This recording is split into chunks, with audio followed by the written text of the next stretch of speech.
ভারতের পররাষ্ট্রমন্ত্রী এস জয়শঙ্কর বলেছেন, বাংলাদেশে সংখ্যালঘুদের প্রতি আচরণ ভারতের জন্য উদ্বেগের বিষয় এবং নয়াদিল্লি আশা করে ঢাকা নিজ স্বার্থেই তাদের নিরাপত্তার জন্য ব্যবস্থা নেবে।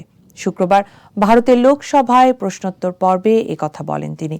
জয়শঙ্কর বলেন, ভারত আশা করে বাংলাদেশের নতুন সরকার পারস্পরিক লাভের একটি স্থিতিশীল সম্পর্কের দিকে যাবে। তাদের উদ্বেগের বিষয়ে তাদের দৃষ্টি আকর্ষণ করেছেন। সম্প্রতি পররাষ্ট্র সচিব ঢাকা সফর করেছেন। সফরকালে বৈঠকগুলোতে বিষয়টি উঠে এসেছে। জয়শঙ্কর আরও বলেন, বাংলাদেশে সংখ্যালঘুদের প্রতি আচরণ উদ্বেগের কারণ হয়ে দাঁড়িয়েছে, কারণ তাদের উপর একাধিক হামলার ঘটনা ঘটেছে।